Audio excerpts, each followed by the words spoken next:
Okay, these are the garage car entry overhead doors. And our optic sensors are closer to the floors than 6 inches, and that's a good thing. And our manual door locks have been decommissioned to help prevent accidental damage to the doors when they're in operation. You lock the door and forget about it, and then try to open it, and so that's a good thing. Now, if you'll notice, these doors are all about halfway open. But they're all, I guess you could average it out to somewhere close to. But what's happened is I've tested the emergency releases, and I've tested the counterbalance springs. So all this seems to be working as it should, and that's a good thing.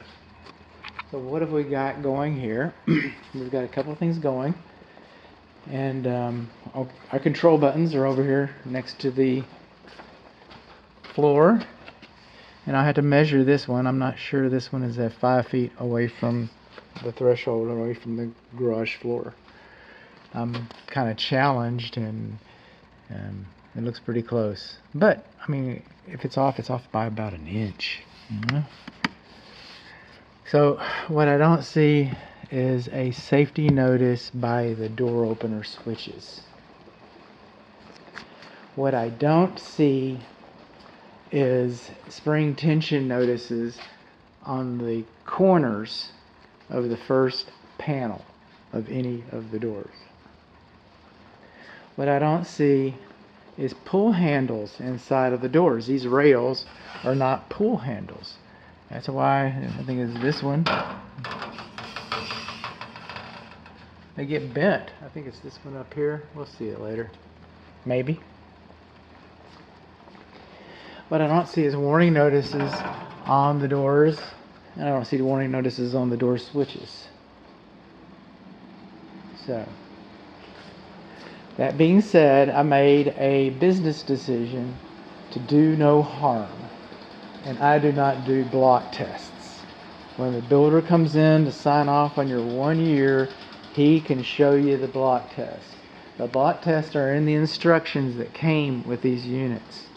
I also have a set of instructions, a generic set of instructions on how to do a block test baked into your inspection report. Should you choose to do that, or let the builder do it. If something goes wrong, let the builder handle it. It was supposed to be done right. So let the builder demonstrate that it was done right. So there we are. So far, no warning notice, no safety notice, at the switches. No safety notices on the doors. No spring tension notices on the door corners. No handles inside of the doors. So we're going to come over here, and since I do not do a block test, what I'm going to do is I'm going to take my big old flat zombie hoof, and I'm going to trudge over here, and I'm going to break the beam like a dancing fool, and then we'll see that the safety reverses actually work. So I come over here. Where does this bottom switch work? Okay. This will give me an idea about what to look for the others. You're going to catch. Alright. Do you again. Nice and quiet. Break the beam. There we go. Works. Alright. Let's step up our game.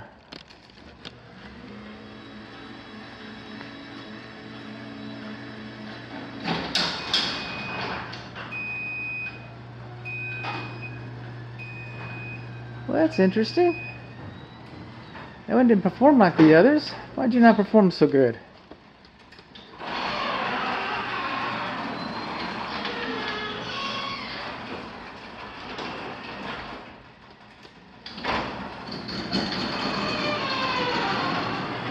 Well, I think this middle door needs a little bit of adjustment. Listen to that guy go. Look at the belt flap. Okay.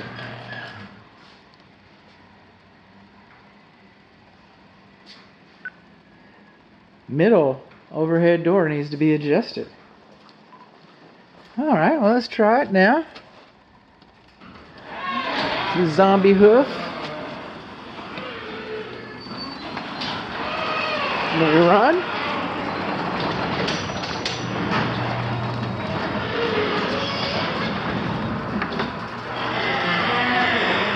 Factory reverse work. See how that belt is nice and tense?